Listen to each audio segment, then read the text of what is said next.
Hello friends, आपल्या सर्वांची आवडती मालिका लपंडाव या मालिकेच्या आजच्या बुधवार 1 जुलैच्या एपिसोडमध्ये आजपर्यंतचा सगळ्यात भारी सगळ्यात एक नंबर ट्विस्ट आला आहे. मग नेमकं असं घडलंय तरी काय? तर फ्रेंड्स, आजच्या एपिसोडमध्ये चक्क सखीने कान्हाला आपला नवरा म्हणून स्वीकारलं आहे. आपल्या सगळ्यांना माहिती आहे की सखी ही कान्हाला आपला नवरा मानत नाही. जेव्हापासून तिला कान्हाचं सत्य कळालं आहे की तो कबीर किर्लोस्कर आहे, तेव्हापासून तर या दोघांचं नातं हे फक्त नावापुरतंच आहे. परंतु आता त्यामध्ये मोठा बदल घडला आहे. कान्हाने वटपौर्णिमेच्या दिवशी सखीला पैंजण गिफ्ट दिलं. तूच माझा वड आणि तूच माझी वट, असं तो म्हणाला. आणि सखी ही कान्हाच्या पुन्हा प्रेमात पडली. तिने कान्हाच्या हातातलं हळकुंड सोडलं आणि सगळ्यांसमोर जाहीर केलं, आजपासून मी सखी कबीर किर्लोस्कर आणि कान्हाला मी माझा नवरा म्हणून स्वीकारते. त्यामुळे कान्हाला अत्यानंद झाला आहे, तर सरकारला खूप राग आला आहे. मग हे सगळं नेमकं घडलं तरी कसं, हे जाणून घेण्यासाठी हा व्हिडिओ शेवटपर्यंत नक्की पहा. फ्रेंड्स, आजच्या एपिसोडच्या सुरुवातीलाच किरण कान्हाला पेपरमध्ये आलेला तेजस्विनी कामतचा फोटो दाखवून जाब विचारतो. कान्हा, तू मला हे का सांगितलं नाही? माझ्या पाठीमागे हे सगळं का केलं? कान्हाला काय उत्तर द्यावं ते कळतच नाही. तर किरण म्हणतो, अरे तू माझा मित्र आहे ना, तू जर मला सांगितलं असतं तर मी काय नाही म्हणालो असतो का? जसं काय हाच कबीर किर्लोस्कर आहे, कंपनीचा मालक आहे, असं किरण कान्हाला सुनावत असतो. आणि म्हणतो, कबीर, पेपरमधील प्रत्येक कोपऱ्याची एक किंमत असते आणि तू इतकी मोठी ॲड दिली आहे, याचा अर्थ तू तुझे खूप जास्त पैसे वाया घालवतोयस, असं तुला वाटत नाही का? कबीरला हे बिलकुल पटत नाही, पण तो अजूनही गप्पच असतो. आणि मग किरण हा कान्हाला म्हणतो, कान्हा, मेलेली माणसं परत येत नाही, एवढं लक्षात ठेव. हे ऐकून मात्र कान्हा चिडतो आणि म्हणतो, किरण, तेजस्विनी कामत जिवंत आहेत, त्या मेलेल्या नाहीये. किरण म्हणतो, अरे हे काय बोलतोयस तू? माणसाने अशी खोटी आशा नाही ठेवू. त्या इतक्या मोठ्या दरीतून पडून कुणी वाचलंय का आजपर्यंत की तेजस्विनी कामत वाचणार आहेत? त्या जिवंत नाही आहेत. तुला कुणी सांगितलं त्या जिवंत आहेत? तर कान्हा किरणला सांगतो, मला साईबाबांनी सांगितलंय. किरणला आश्चर्याचा धक्काच बसतो. किरण विचारतो, म्हणजे? तर कान्हा त्याला सांगतो, मी साईबाबांना कौल द्यायला सांगितला होता आणि साईबाबांनी मला कौल दिलाय. साईबाबांनीच मला सांगितलंय की तेजस्विनी कामत जिवंत आहेत. किरणचा विश्वासच बसत नाही. किरण कान्हाला म्हणतो, तू एवढा देवभोळा कधीपासून झालास? तर कान्हा म्हणतो, अरे देवभोळा नाहीये, माझा विश्वास आहे. आणि किरण, तुला पटणार नाही, पण साईबाबा आणि माझं एक वेगळं कनेक्शन आहे. 12 वर्ष, 12 वर्ष म्हणजे एक तप. त्या बिचाऱ्या तेजस्विनी कामतांना त्या सरकारने त्या कालकोठडीत डांबून ठेवलं होतं. त्यांना कधी बाहेर जाऊ दिलं नाही, कोणत्या व्यक्तीचा आणि त्यांचा कधी संबंध आला नाही. पण मला त्यांच्या वाढदिवशीच त्या मंदिरात भेटल्या होत्या. ही साईबाबांचीच लीला होती, आणखीन दुसरं काय होतं? कान्हाला तो घडलेला सगळा प्रसंग आठवतो, ज्या दिवशी तेजस्विनी आणि सरकारचा वाढदिवस होता आणि कान्हा हा प्रसाद देण्यासाठी साईबाबांच्या मंदिरात गेला. तेथे भंडारा होता आणि तेजस्विनी तेथेच जेवायला बसली होती. तेवढ्यात एक घोंगडी तिच्या डोक्यावर येऊन पडते. कान्हा तिच्या समोरच असतो आणि ही घोंगडी तो तेजस्विनीच्या डोक्यावरून बाजूला करतो आणि त्याला तेजस्विनीचा चेहरा दिसतो. हाच तो क्षण होता जेव्हा कान्हाला मनस्विनी आणि तेजस्विनीचं सत्य कळालेलं असतं. कान्हा हा किरणला ठणकावून सांगतो, ती साईबाबांची लीला होती. तो सीन, ते सगळा प्रसंग साईबाबांनी लिहिला होता. त्यामुळेच माझा साईबाबांवर पूर्ण विश्वास आहे. त्यांनी मला कौल दिलाय, म्हणजे तेजस्विनी कामत जिवंत असतीलच, यात मला तीळ मात्रही शंका नाहीये. किरणला वाटतं कान्हाला समजावून काही फायदा नाहीये. कान्हा खूप अस्वस्थ होतो. किरण त्याच्याजवळ जातो आणि समजवण्याचा प्रयत्न करतो. ठीक आहे कान्हा, मी मानलं, साईबाबांनी कौल दिलाय आणि माझाही विश्वास आहे तेजस्विनी कामत जिवंत असतील. पण तू हे जे प्रयत्न करतोय ना, ते अतिशय तोडके आहेत. कारण आता तू पेपरमध्ये ॲड दिली आहे, पण आजच्या डिजिटल युगामध्ये किती लोक पेपर वाचतात? मान्य, काही लोक वाचत असतील, पण त्या लोकांनी तेजस्विनी काकूला पाहिलं असेल का? ठीक आहे, पाहिलं असेल, पण त्यांच्या त्या लक्षात असतील का? हा सुद्धा प्रश्न आहेच ना. त्यामुळे त्यांना शोधणं हे मला तरी अशक्य वाटतंय. तर कान्हा आपला नेहमीचा डायलॉग मारतो, किरण, या जगात ठरवलं ना तर अशक्य काहीच नाहीये, सगळं शक्य आहे. किरण म्हणतो, अरे मला तुझी भावना पटतीये, पण त्यांना शोधणं एवढं सोपं नाही आहे, हे सुद्धा तू लक्षात ठेव. कान्हा हा किरणला म्हणतो, किरण पण काही झालं तरी आपल्याला त्यांना शोधून काढावंच लागेल. कारण जर सरकारचा कायमचा बंदोबस्त करायचा असेल तर तेजस्विनी कामत सापडल्याच पाहिजे. जेव्हा त्या सापडतील ना, तेव्हाच आपण त्या सरकारला कायमचं नेस्तनाबूत करू शकतो.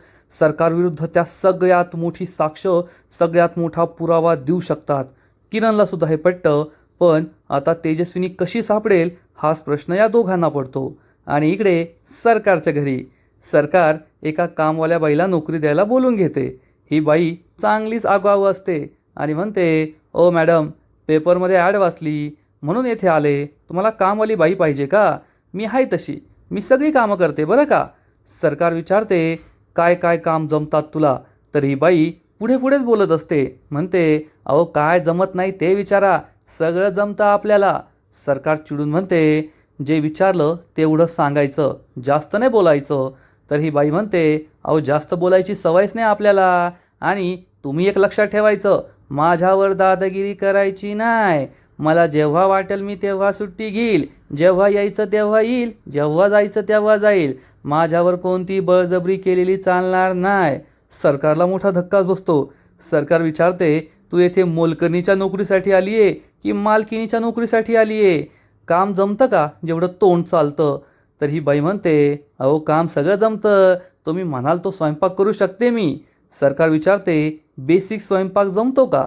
पण या बाईला बेसिकचा अर्थच कळत नाही. ती म्हणते, बेसिक ते तेवढं नाही जमत बा, तेवढं सोडून बाकीचं सगळं जमतं. सरकारला समजतं हिला बेसिकचा अर्थच नाही कळाला. सरकार म्हणते, तोंड चालवण्याऐवजी ना हे जे डोकं आहे ना ते चालव. अगं बेसिक म्हणजे साधा स्वयंपाक, पोळी भाजी भाकरी वरण भात हे सगळं जमतं का? तरी बाई म्हणते, होय होय होय, ते जमतं ना जमतं ना. सरकार, अहो मी खूप भारी काम करते, तुम्ही टेन्शन घेऊ नका. सरकार विचारते, याआधी कोणाकोणाकडे काम केलं आहे? तर ही बाई सांगते, अहो लय घरी काम केलं आहे, काय सांगू तुम्हाला. सांगायला बसले ना तर सकाळची रात्र होईल कधी सांगता येत नाही. सरकार चिडून म्हणते, आगाऊपणाने बोलायचं नाही. तर ही बाई म्हणते, ओ मॅडम, तसं आमच्यासारख्या कामवाल्या बाईंना थोडं आगाऊ बोलावंच लागतं. सरकार चिडून म्हणते, दोन गोष्टी, एक तर मॅडम नाही सरकार, काय म्हणायचं मला, सरकार. आणि दुसरी गोष्ट, जास्त आगाऊ बोलायचं नाही. जेवढं विचारलं तेवढंच बोलायचं, तेवढंच उत्तर द्यायचं.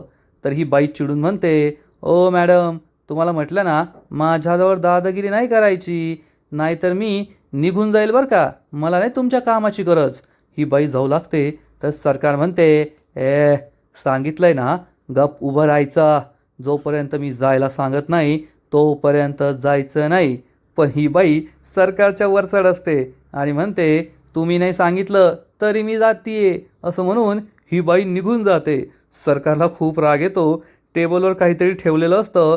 सरकार रागारागाने या बाईच्या अंगावर ते फेकून मारते. पण तोपर्यंत ही बाई निघून गेलेली असते आणि कॅच पकडतो आपला गौतम. गौतम सरकारजवळ येतो आणि म्हणतो, काय वेळ आली आहे तुझ्यावर. घरातले तर घरातले, आता बाहेरची नोकर माणसं सुद्धा तुझी इज्जत काढून चालली आहे. हे ऐकून सरकार खूप चिडते आणि गौतम तिला ठणकावून सांगतो. ते म्हणतात ना, प्रत्येकाची वेळ येते, तशीच आता कबीर आणि सखीची वेळ आली आहे आणि तुझी वेळ गेली आहे. अगं तुझी काय अवस्था झाली आहे, पहा एकदा आरशात, आता तुझं काही खरं नाही. सरकार खूप चिडते आणि तेवढ्यात कुल्फी घरी परत येते आणि म्हणते, पप्पा पाहिलं का, आज माझ्या वर्गात पहिला नंबर आला. हे पाहून गौतमला खूप आनंद होतो. सरकार मात्र खूप चिडते आणि गौतम म्हणतो, अरे वा खूप छान, जा आपल्या त्या लाल फाईलमध्ये हे पेपर ठेवून ये. कुल्फी लाल फाईलमध्ये पेपर ठेवायला जाते आणि मग गौतम हा सरकारला ठणकावून सांगतो, पाहिलंस का, जी मुलगी आधी तुझ्या भीतीमुळे शाळेत नीट पेपर लिहित नव्हती, तिच्या क्लासमध्ये फेल होत होती, तीच मुलगी आज तिच्या क्लासमध्ये पहिली आली आहे. म्हणजे आता कुल्फीच्या मनातसुद्धा तुझ्याबद्दलची भीती राहिलेली नाही आहे. सरकार सगळं शांतपणे ऐकून घेत असते. कदाचित गौतम हा जगातील असा एकमेव व्यक्ती आहे जो काहीही बोलला तरी सरकार ऐकून घेते. 1000 वेळेतून एखाद्या वेळेस त्याला मारते, नाहीतर बाकीच्या वेळेस ती शांतच बसलेली असते. आणि मग गौतम तिला समजवण्याचा प्रयत्न करतो मनस्विनी, जर आज तू माझ्या तेजस्विनी वहिनीचा जीव घेतला नसता ना, तर तुझी ही अवस्था नसती. आता तुला कबीर आणि सखी सोडणार नाही. कदाचित तू तेजस्विनी वहिनीबरोबर असं केलं नसतं तर ती खूप मोठ्या मनाची होती. तिने तुला माफ केलं असतं आणि आज तुला तुझ्या भाचीचं प्रेम मिळालं असतं, बहिणीचं प्रेम मिळालं असतं. सरकारला हे बिलकुल आवडत नाही आणि ती कानात बोट घालते. अरे काय भाषण देतोय, गप ना. गौतम म्हणतो, मला माहिती आहे तुला हे सगळं आवडतही नाही आणि हे पटणार पण नाही. पण एक गोष्ट लक्षात ठेव, तुझी वेळ संपली आहे आणि आता तू लगेचच इथून निघायचा विचार कर. असं म्हणून गौतम तेथून निघून जातो. सरकार ही परत एकदा कॉन्फिडन्समध्ये येते आणि म्हणते, ही गोष्ट खरी आहे की वेळ प्रत्येकाची बदलते. माझी खराब आली आहे, पण माझी वेळ बदलायला सुद्धा वेळ लागणार नाही, एवढं लक्षात ठेव. आणि तेवढ्या सरकारला आठवतं की गौतम आता काय म्हणाला. गौतम म्हणाला की तुझ्याकडे या घराच्या प्रॉपर्टीच्या पेपरशिवाय आता दुसरं काहीच राहिलेलं नाही आहे. यावरून सरकारला एक गोष्ट समजते की गौतमने हे पेपर्स घेतलेले नाही आहेत, त्याच्याकडे हे पेपर्स नाही आहे. सरकारला हे पण आठवतं की नंदाने काय सांगितलं होतं आणि सरकार विचार करते, एवढं तर कळलंय की गौतमकडे ते पेपर नाही आहे आणि गौतमकडे नाही आहे याचा अर्थ सखी आणि कान्हापर्यंत सुद्धा ते पेपर्स अजून पोहोचलेले नाही आहे. आणि जर ते सखी आणि कान्हापर्यंत पोहोचले मग सगळं संपलं. त्यामुळे मला ते पेपर्स लवकरात लवकर शोधून काढावेच लागतील असा विचार सरकार करते. आणि इकडे सखी ही रस्त्याने कुठेतरी जात असते आणि तेवढ्यात तिला त्याच मोलकरणीचा कॉल येतो जी आता सरकारकडे इंटरव्ह्यू द्यायला आली होती. सखी फोन उचलते आणि ही बाई सांगते, सखी तू जसं सांगितलं होतं ना, मी अगदी तसंच केलं. त्या सरकारची चांगली ठासली. सखी खुश होऊन म्हणते, म्हणजे मी जे प्रश्न सांगितले होते तेच प्रश्न सरकारने विचारले ना. तर ही बाई सांगते, वय मग सगळे तेच प्रश्न विचारले. अगं ती बाई लय हुशार आहे, पण तू माझी सगळी तयारी करून घेतली ना, त्यामुळे काही टेन्शन राहिलं नाही. मी तिला लय आगाऊपणे उत्तरं दिली, अशी चिडली होती ना का लय भारी. सखी हसू लागते आणि म्हणते, खूप छान, तुम्ही खूप छान काम केलं आहे, मी तुम्हाला पैसे पाठवले आहेत. तर ही बाई म्हणते, कशाला. अहो सखी मॅडम, तुम्ही माझ्या मुलीला इंग्लिश शिकवताय, तेच माझ्यासाठी खूप झालं, पैसे पाठवण्याची गरज नव्हती. सखी म्हणते, राहू द्या आणि पुन्हा काही लागलं तर नक्की सांगा. ही बाई म्हणते, होय होय, आणि तुम्हाला सुद्धा काही गरज पडली ना तर सांगा मला, हाय मी नेहमी तुमच्यासाठी. सखी म्हणते, ठीक आहे. आणि सखी कॉल कट करते. सखीला हॉस्पिटलमध्ये जायचं असतं जेथे मीनाक्षी आणि परशुराम गेले आहेत. आणि मग सखी ही वेगळ्याच जगात राहते. आता रिक्षा हवी आहे तर ओला, उबर असा काही वापर करायचा, पण सखी जोरात शिट्टी वाजवते, पण शिट्टीचा काही फायदा होत नाही, रिक्षा काही येत नाही. त्यामुळे सखी ही रस्त्याने पुढे पुढे जाऊ लागते. आणि मग थोड्या वेळानंतर सखी, परशुराम, मीनाक्षी हे हॉस्पिटलमध्ये असतात. आणि तेवढ्यात एक बाई तिच्या छोट्याशा बाळाला घेऊन हॉस्पिटलमध्ये पोहोचते आणि या बाळाच्या हातातील खेळणं खाली पडतं. सखी हे खेळणं उचलून या बाळाकडे देते आणि हे बाळ खरंच खूप क्यूट असतं. परशुराम, मीनाक्षी, सखी या बाळाकडे पाहतात, खूप खुश होतात. जसं यांचं बाळ आहे तसं एक दिवस आपलंही बाळ होईल असं परशुराम आणि मीनाक्षीला वाटत असतं. त्यामुळे हे दोघे खूप खुश असतात. आणि मग ही बाई डॉक्टरच्या केबिनमध्ये येते. डॉक्टर तिला आतमध्ये बोलवतात आणि ही बाई डॉक्टरला सांगते, डॉक्टर माझं बाळ मागील 2 दिवसांपासून काहीच खात पीत नाही आहे, त्याला प्लीज चेक करा. मग डॉक्टर या बाळाला चेक करतात आणि बाळाला चेक करताच डॉक्टरला मोठा धक्काच बसतो. डॉक्टर चिडून म्हणते, अहो तुमच्या बाळाची पूर्ण छाती भरली आहे, किती सर्दी झाली आहे, त्याला लक्ष देता येत नाही का. ही बाई विचारते, काय झालं डॉक्टर.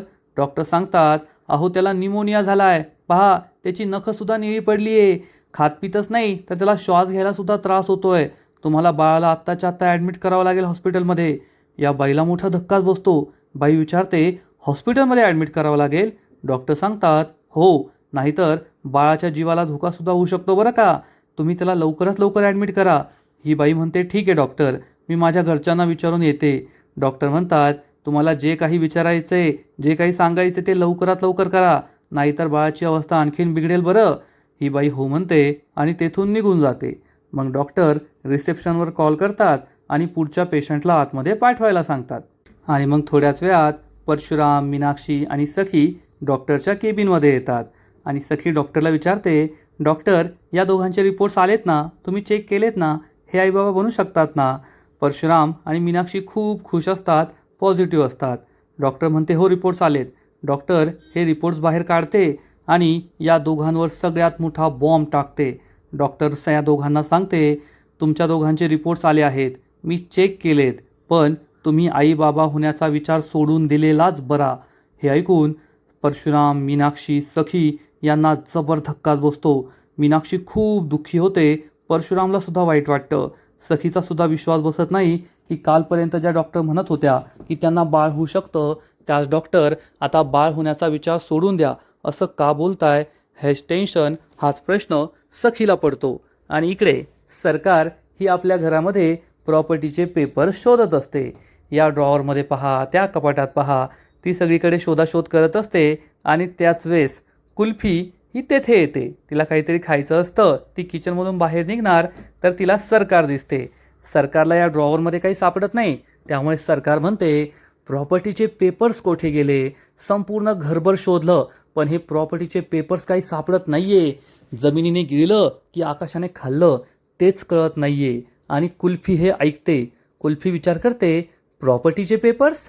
आणि सरकार एका बाजूला शोधत असते प्रॉपर्टीचे पेपर्स. मग ती किचनच्या बाजूने येण्यासाठी वळते आणि तेवढ्यात तिची नजर कुल्फीवर पडते. कुल्फी घाबरून लगेच लपून बसते, पण सरकारने तिला पाहिलेलं असतं. सरकार ही त्या भिंतीजवळ येते. कुल्फीला असं वाटतं मी लपले की नाही. कुल्फी खूप घाबरलेली असते. सरकार तिच्याकडे पाहते आणि तिचा हात धरून तिला पुढे आणते. कुल्फी थरथर कापत असते. सरकार विचारते, काय ऐकलंस? कुल्फी मग घाबरून म्हणते, नाही नाही, काही नाही ऐकलं. सरकार म्हणते, मग येथे काय करत होती? कुल्फी सांगते, खायला घ्यायला आले होते. सरकार ही कुल्फीला चक्क असं गळ्याजवळ पकडते आणि म्हणते, कसं आहे ना, या घरामध्ये सगळेच आगाऊ झाले आहेत. तू तरी तशी आगाऊ होऊ नको अशी माझी इच्छा आहे. आता येथे काय झालं काय नाही त्याचा विचार नाही करायचा. आणि मला एक गोष्ट सांग, देवघरात काही उचललंय का तू? तेथे काही होतं अशी गोष्ट काही घेतली आहे का तू? कुल्फी घाबरून म्हणते, नाही नाही, मी काही घेतलं नाही. सरकार म्हणते, ठीक आहे. आणि एक लक्षात ठेवायचं, यानंतर तुझ्या क्लासमध्ये जर तू पहिली आलीस, पेपर लिहिलेस, अभ्यास केला तर काय होईल? कुल्फी घाबरून म्हणते, काय? सरकार म्हणते, ते झाल्यावर तुला कळेल. फक्त एवढं लक्षात ठेवायचं, यानंतर क्लासमध्ये पहिला नंबर नाही आणायचा. असं म्हणून सरकार कुल्फीच्या हातातून खायचं घेते आणि कुल्फीला तेथून हाकलून देते. कुल्फी घाबरून पळून जाते. सरकार चिडून म्हणते, मला लवकरात लवकर ते प्रॉपर्टीचे पेपर शोधावेच लागतील. प्रॉपर्टीचे पेपर्स गेले तरी कोठे? जर ते सखी आणि कानापर्यंत पोहोचले असते तर आतापर्यंत मला कळलं असतं. याचा अर्थ ते त्यांच्याकडे नाहीये, गौतमकडे नाहीये, कुल्फीकडे नाहीये, परशु मीनाक्षी तर एवढी हिंमतच नाहीये. मग प्रॉपर्टीचे पेपर्स गायब तरी कोठे झाले? हाच प्रश्न सरकारला पडतो. सरकार त्याचाच विचार करत असते. इकडे डॉक्टरच्या केबिनमध्ये सखी डॉक्टरला विचारते, डॉक्टर तुम्ही असं का म्हणताय की त्यांनी आईबाबा होण्याचा विचार सोडून द्यावा? मीनाक्षी, परशुराम खूप घाबरलेले असतात. आणि ही डॉक्टर सांगते, कारण मी त्यांचे रिपोर्ट चेक केले आहेत. मीनाक्षी रडत रडत विचारते, पण डॉक्टर तुम्ही तर म्हणाला होता ना की या वयातसुद्धा मी आई बनू शकते, मग असं नेमकं काय झालंय? परशुराम म्हणतो, हो डॉक्टर, तुम्हाला जे काही सांगायचं आहे ना ते स्पष्ट सांगा. आम्हाला सत्य ऐकायचं आहे, म्हणजे सत्य ऐकण्याची आमची तयारी आहे. मीनाक्षी, सखी, परशुराम सगळे डॉक्टर काय बोलताय याकडे लक्ष ठेवून असतात. आणि डॉक्टर सांगतात, मी असं तुम्हाला सांगतेय कारण तुमचे रिपोर्ट्स हे थोडे प्रॉब्लेमॅटिक आहेत. हो, ही गोष्ट खरी आहे की तुम्ही या वयात आई बनू शकता. हे ऐकून मीनाक्षी आणि परशुरामला आनंद होतो. परंतु डॉक्टर त्यापुढे सांगते, मेन प्रॉब्लेम तर कन्सीव्ह केल्यानंतरच होईल. तुम्ही गरोदर राहू शकतात, पण गरोदर राहिल्यानंतर ते बाळ होईपर्यंत 9 महिन्यांचा कालावधी असतो आणि मुख्य प्रॉब्लेम तेथे येऊ शकतो. मीनाक्षी, परशुराम, सखीला काही कळत नाही. डॉक्टर म्हणते, मी तुम्हाला सोप्या भाषेत समजावून सांगते. आता तुमचं जे वय ते 45 ते 50 दरम्यान आहे, म्हणजे तुम्ही एक्स्ट्रीम रिस्क या कॅटेगरीमध्ये आहात. आणि या वयातील बायकांचे जे एक्स असतात ते जास्त चांगल्या क्वालिटीचे नसतात. त्यामुळे तुम्ही कन्सीव्ह तर करू शकाल, तुम्ही गरोदर राहाल, परंतु त्या बाळाची वाढ ही योग्य प्रकारे होईल की नाही, नंतर पुढील 9 महिने तुम्ही त्या बाळाला तुमच्या गर्भपिशवीत ठेवू शकाल की नाही, बाळाची डिलिव्हरी नॉर्मल होईल की नाही, किंवा 7व्या महिन्यात 6व्या महिन्यात प्रीमॅच्युअर डिलिव्हरीसुद्धा होऊ शकते. असे अनेक प्रॉब्लेम्स येऊ शकतात आणि त्यामुळे तुमच्या जीवालासुद्धा धोका निर्माण होऊ शकतो. त्यातच याआधीसुद्धा एकदा तुमचं मिसकॅरेज झालं आहे. मीनाक्षी विचारते, पण तेव्हाचा आणि या बाळाचा काय संबंध? तर डॉक्टर तिला समजावून सांगते, पण शेवटी तुम्ही व्यक्ती त्याच आहात आणि तुमचे अवयवसुद्धा तेच आहेत ना. त्याचा फरक हा आयुष्यभर राहतो, त्याचा परिणाम हा आपल्या अवयवांवर आयुष्यभर झालेला असतो. त्यामुळे मी तुम्हाला हेच सजेस्ट करेल की तुम्ही बाळ ठेवू शकतात, गर्भधारणा करू शकतात, परंतु बाळाला जन्म देणं हे खूप रिस्की असू शकतं, तुमच्या आयुष्यासाठी सुद्धा आणि तुमच्या बाळाच्या आयुष्यासाठी सुद्धा. हे ऐकून मीनाक्षी, परशुराम, सखी खूप दुःखी होतात. मीनाक्षी दुःखी होऊन केबिन बाहेर निघून जाते आणि बाहेर येऊन ढसाढसा रडू लागते. मीनाक्षीला आठवतं की 10-12 वर्षांपूर्वी काय घडलं होतं. ती गरोदर होती, बाळ जन्माला येणार म्हणून खूप खुश होती, पण त्यानंतर सरकारने तिला पपईचा ज्यूस दिला आणि तिचं बाळ या जगात नाही राहिलं. हे सगळं आठवून मीनाक्षी ढसाढसा रडत असते. खरंच फ्रेंड्स, हा सीन खूप इमोशनल आहे. आता शेवटी कोणत्याही बाईला कळलं की ती आई नाही बनणार तर तिला दुःख होईलच. तेवढ्यात परशुराम हा सुद्धा केबिनच्या बाहेर येतो. परशुराम हा मीनाक्षी जवळ येतो. मीनाक्षीचं दुःख पाहून त्यालासुद्धा खूप वाईट वाटतं. सखी डॉक्टरच्या केबिनमध्येच असते, तीसुद्धा केबिनच्या बाहेर येते आणि मग परशुराम मीनाक्षीच्या खांद्यावर हात ठेवतो, तिला धीर देण्याचा प्रयत्न करतो. परंतु त्याच वेळेस एक बाई आपल्या छोट्याशा बाळाला घेऊन डॉक्टरच्या केबिनमध्ये जाते आणि या बाईला पाहून सखी खूप इमोशनल होते. परशुराम आणि मीनाक्षी हे दोघे तर रडतच असतात. आपल्याकडे सुद्धा असं बाळ असतं तर किती छान झालं असतं, पण आता आपण आई कधीच बनणार नाही. आपल्याला आई अशी हाक मारणारं या जगात कुणीच येणार नाही असा विचार करून मीनाक्षी ढसाढसा रडत असते. फ्रेंड्स, हा सीन खरंच खूप इमोशनल आहे. बॅकग्राऊंडमध्ये अतिशय दुःखद सॅड सॉन्ग सुरू असतं आणि हा सीन पाहताना तुमच्याही डोळ्यात नक्कीच पाणी येईल. एका आईच्या वेदना मीनाक्षीने खूप अचूक दाखवल्या आहेत आणि प्रत्येकालाच तिचं दुःख समजेल यात शंका नाही. सखीसुद्धा रडत असते आणि म्हणते, मीनाक्षी काकू, काहीही झालं तरी मी तुम्हाला आणि परशु काकाला आईबाप होण्याचं सुख मिळवून देईलच. परशुराम आणि मीनाक्षी दोघे बिचारे खूप निराश होतात. एकमेकांचा हात पकडून हॉस्पिटलमध्ये निघून जातात. आता आपण कधीच आईबाप नाही बनू शकत अशी त्यांना पूर्ण गॅरंटी झालेली असते. बिचारी सखी त्यांच्याकडे एकटक पाहतच राहते, रडत राहते आणि आजचा एपिसोड येथेच संपतो. फ्रेंड्स, लपंडाव या मालिकेचा आजचा एपिसोड खरंच खूप भारी होता, इंटरेस्टिंग होता.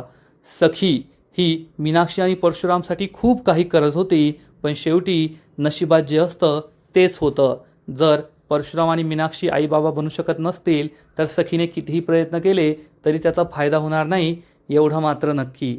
आणि दुसरीकडे कान्हा मात्र सरकारला नाही तर तेजस्विनीला शोधण्याचा प्रयत्न करतोय आणि तेजस्विनी जर सापडली तर कान्हा आणि सखीच्या आयुष्यात एक नवीन पर्व सुरू होईल, एवढं मात्र नक्की. फ्रेंड्स, लपंडाव या मालिकेचा आजचा एपिसोड खूप भारी होता, इंटरेस्टिंग होता, पण पुढील एपिसोड आणखीन भारी असणारे, आणखीन मोठा ट्विस्ट या मालिकेत येणारे. मग नेमकं घडणार तरी काय? तर या मालिकेच्या पुढील एपिसोडमध्ये आपण पाहू की सखी वटपौर्णिमा साजरी करण्याचं ठरवणार. आधी तर सखी कान्हाला नाही म्हणाली होती, पण शेवटी तिचं कान्हावर प्रेम आहेच, त्यामुळे ती वटपौर्णिमा साजरी करण्यासाठी तयार होईल. ती अतिशय सुंदर दिसत असेल आणि सरकार या वटपौर्णिमेच्या सणाची थट्टा उडवणार आणि म्हणणार, आला का तुमच्या बायकांचा तो रील्स करण्याचा सण. मस्त नटायचं, सजायचं, वडाला गोल गोल फेऱ्या मारायच्या, हाच नवरा 7 जन्म मिळू दे अशी प्रार्थना करायची, हो की नाही? सखी काही उत्तर देणार तेवढ्यात कान्हा तेथे येईल आणि म्हणेल, नाही सरकार, आम्ही काय वडाला फेऱ्या नाही मारणार, कारण आम्ही सणा आहोत आणि सणाचं सगळंच वेगळं असतं. असं म्हणून कान्हा हा चक्क सखीला आपल्या मांडीवर पाय ठेवायला लावेल. सखी त्यावर पाय ठेवेल तर कान्हाने सखीसाठी एक पैंजण आणलेलं असेल, तो सखीच्या पायात पैंजण घालणार. सरकार हे सगळं पाहतच राहील आणि मग कान्हा हा सरकारला ठणकावून सांगेल की सखीच माझा वड आणि सखीच माझी वट, हीच आमची वटसावित्रीची पूजा. सरकारला खूप राग येईल आणि मग त्यापेक्षा मोठा निर्णय घेणार सखी. सखी ही खूप इमोशनल होईल आणि सरकारसमोर कान्हाला म्हणेल, कान्हा, आजपासून मी तुला माझा नवरा मानते. सखी कान्हाच्या हातातील हळकुंड सोडवणार. तुम्हाला कान्हाच्या हातातील हळकुंड तर माहीतच असेल. कान्हाने पण घेतलाय. जोपर्यंत सखी त्याला नवरा म्हणून स्वीकारत नाही तोपर्यंत तो हातातून हा हळकुंड काढणार नाही. सखी हे हळकुंड सोडवणार आणि म्हणेल, कान्हा, आजपासून मी सखी कबीर किर्लोस्कर, मी मनापासून तुला माझा नवरा मानते. हे ऐकून कान्हाला खूप आनंद होईल, तर सरकारला मोठा धक्काच बसेल. मग हे सगळं पाहायला खूपच मजा येणार आहे, यात शंका नाही. तर फ्रेंड्स, तुम्हाला सुद्धा लपंडाव मालिकेचा आजचा एपिसोड आवडला का? नक्कीच कमेंट करून सांगा. आणि या मालिकेचे असेच नवीन नवीन एपिसोड, नवीन नवीन अपडेट सर्वात आधी पाहण्यासाठी व्हिडिओला लाईक करा, शेअर करा, चॅनलला सबस्क्राईब करून बेल आयकॉनवर क्लिक करा. म्हणजे या मालिकेचे नवीन नवीन एपिसोड तुम्हाला सर्वात आधी पाहायला मिळतील. खूप खूप खूप धन्यवाद.